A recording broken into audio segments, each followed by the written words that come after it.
Tumekuja hapa na viongozi wetu wa dini na viongozi wa kimila, lengo wapate kuona kazi nzuri njema inayofanywa na serikali yao ya Daktari Samia awamu ya 6.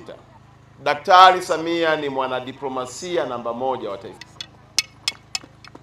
Ndugu viongozi wa dini na wa kimila, Daktari Samia ni mlinda haki za makundi yote katika taifa letu la Tanzania. Daktari Samia ni mwana demokrasia namba 1 wa taifa letu. Mama aliyekuja na upatanisho na kauli mbiu ya 4R, ikiwa ni kutoa nafasi ya pili kwa kulifanya taifa liendelee kuwa moja. Daktari Samia ni mama anayetetea na kupigania haki ya kila mtu, na haya maneno yanachagizwa na kudhihirishwa na ujenzi wa mahakama ya haki ya Afrika inayojengwa katika mkoa wetu wa Arusha kwa gharama ya bilioni 62, zikiwa si fedha za mfadhili, zikiwa fedha za Watanzania, za serikali ya Daktari Samia anayepigania na kutetea haki. Angelikuwa ni kiongozi asiyependa haki, angelikuwa kiongozi asiyelinda na kutetea haki za binadamu, asingekubali kutoa pesa zake, za serikali yake, za wananchi wake, za walipa kodi wake, kujenga mahakama ya Afrika inayosimamia haki za binadamu.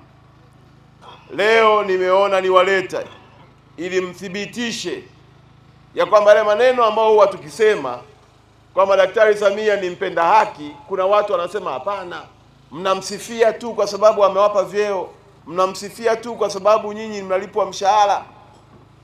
Leo tuulizane wa Tanzania, rais gani angeweza kutenga pesa na kuwaita majaji wa Afrika nzima waje waishi kwenye nchi yake na kuwajengea majengo 6? Na hapa ndani nimeambiwa jengo hili kuu la mahakama ya haki, lakini kuna hospitali, kuna jengo la mikutano, kuna sehemu ya watoto, kuna sehemu ya kukarabati magari, na huu ni mradi ni awamu ya kwanza wenye eneo la takriban heka 16. Unakuja mradi wa pili wenye eneo takriban heka 12. Nyumba za majaji nao watakuwa wanaishi hapa hapa karibu na jengo lao la mahakama. Asingefanya hivyo. Na hata wale wanaosema tunataka tume, tunataka watu wa nje watuangalie, Daktari Samia anawajibu kwa vitendo. Sasa anajenga mahakama ya haki ya Afrika, na hao majaji wote wa Afrika nzima watakaokuwa wanateuliwa kwa standardi za kimataifa watakuja, watakaa hapa na watalinda haki si tu za Watanzania, za wana-Afrika wote. Niwaombe wananchi kupitia viongozi wetu wa dini na viongozi wetu wa kimila, tumuunge mkono rais wetu, tumuombe. Kazi ya uongozi si lele mama. Kiongozi shehe wangu hapa ameelezea habari ya usalama tulionao ni kutokana na simba jike anaitwa Samia. Ameliatamia taifa lake.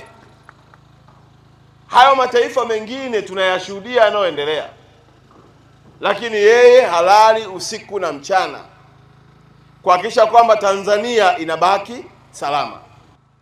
Lakini ujumbe wangu mmoja mkubwa, tumekuja kuwaonyesha viongozi wa dini na viongozi wa kimila muone ya kwamba Daktari Samia ni mtetezi wa haki, ni mlinzi wa demokrasia, na ni mwana mapinduzi wa kweli anayefanya kwa vitendo. Mtu muoga asiyetenda haki asingependa kujenga mahakama ya Afrika, akaleta majaji watakaotoka katika Umoja wa Afrika. Wanaweza kutoka South Africa, wanaweza kutoka Ethiopia, wanaweza kutoka Kenya, wanaweza kutoka Uganda, wakaja hapa. Maana yake majaji hao anawaleta waje wafanye kazi hapa kwa sababu anajiamini analinda haki za binadamu.